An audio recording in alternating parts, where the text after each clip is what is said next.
you told your friend you're not okay. And tell me what's wrong and why you never. আসসালামু আলাইকুম everyone, কেমন আছেন? আশা করি ভালো আছেন। আমি আজকে করে দেখাবো খুবই মজাদার এবং দারুণ স্বাদের চিতই পিঠা তৈরি করে।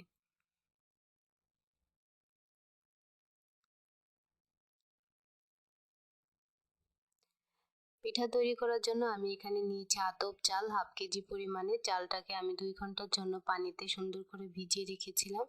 চালটা আমার এখন নরম হয়ে গেছে, এটাকে আমি এখন পাটায় বেটে নিব।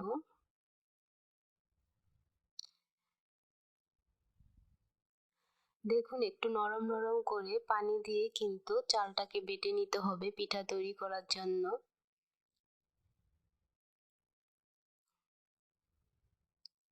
চালটা নিয়ে সাথে পানি দিয়ে একটু নরম করে চালটাকে বেটে নিতে হবে। চাইলে আপনারা ব্লেন্ডারেও করে নিতে পারেন।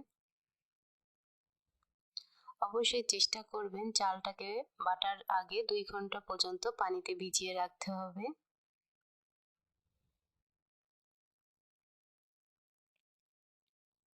দেখুন, খুব সুন্দরভাবে কিন্তু আমি চালটা বেটে নিয়েছি। নরম করে সফট করে বাটতে হবে।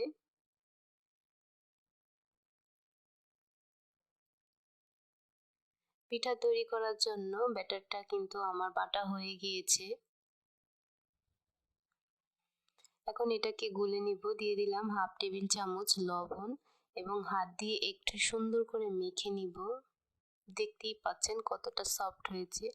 এই ব্যাটারটা তৈরি করার জন্য আমার 1 কাপ পরিমাণে পানির প্রয়োজন হবে, যেহেতু আমি এটাকে পানি দিয়ে আগে থেকে বেটে নিয়েছি।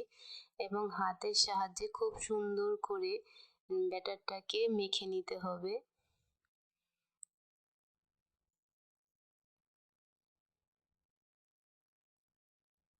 তারপরে আপনারা আপনাদের প্রয়োজন অনুযায়ী পানি এবং লবণটা দিয়ে দিবেন। নেড়ে চেড়ে সুন্দর করে ব্যাটারটাকে আমি তৈরি করে নিব।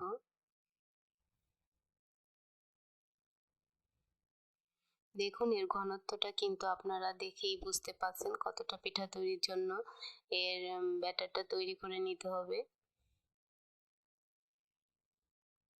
একবারে বেশি পানি দেওয়া যাবে না, তাহলে পাতলা হয়ে যাবে, পিঠা কিন্তু তৈরি হবে না।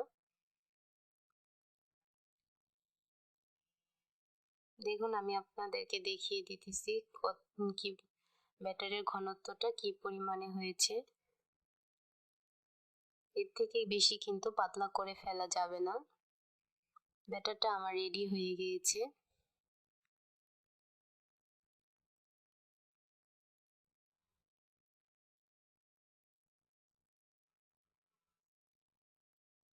পিঠা তৈরি করার জন্য চুলায় আমি একটা পিঠা তৈরির ছাঁচ দিয়েছি। এটাকে ঢাকনা দিয়ে ঢেকে গরম হওয়ার জন্য 5 মিনিটের জন্য রেখে দিয়েছিলাম। এই ব্যাটারটা দেওয়ার আগে আবারও চামচ দিয়ে সুন্দর করে নেড়ে চেড়ে নিতে হবে 2-1 মিনিট। প্রতিবার পিঠা দেওয়ার আগে কিন্তু এভাবে নেড়ে নিতে হবে। ছাঁচের ভিতরে পিঠার ব্যাটারটাকে দিয়ে দিতে হবে। মোটামুটি একটু ভরেই দিতে হবে।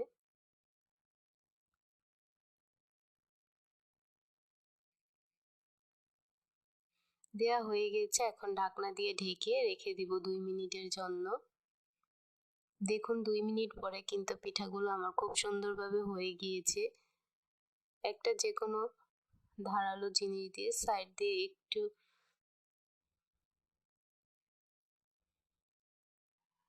চাপ দিলেই কিন্তু পিঠাগুলো খুব সুন্দরভাবে উঠে যাচ্ছে। যখন পিঠাগুলো হয়ে যাবে দেখবেন সাইড দিয়ে কিন্তু এমনিতেই ফাঁকা হয়ে যায়। দেখুন, 2 সাইডে কিন্তু আমার সুন্দরভাবে পিঠাগুলো তৈরি হয়ে গিয়েছে।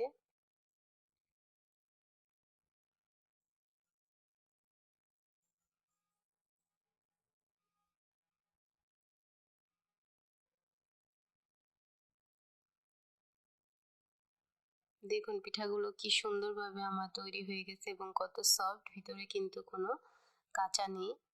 এভাবে করে আমি বাকি পিঠাগুলো তৈরি করে নিব। অবশ্যই ছাঁচে ব্যাটারটা দেওয়ার আগে চামচ দিয়ে সুন্দর করে ব্যাটারটাকে নেড়ে চেড়ে নিতে হবে। আবারও আমি দিয়ে দিয়েছি এবং ঢাকনা দিয়ে ঢেকে 2 মিনিটের জন্য রেখে দেব। সেমই ভাবে আমি সবগুলো পিঠা তৈরি করে নিব।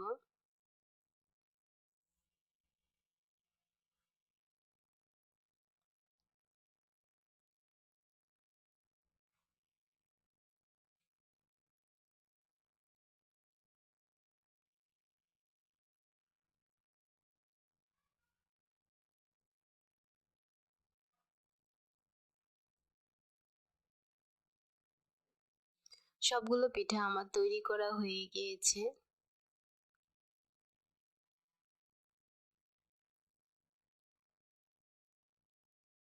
দেখুন কত সুন্দরভাবে তৈরি হয়ে গেল গরম গরম মজাদার চিতই পিঠা।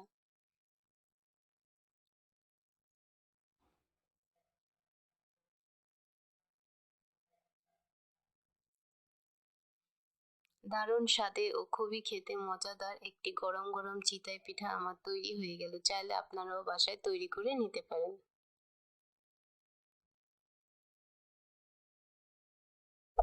Hey there. Subscribe to my channel and also press this bell icon.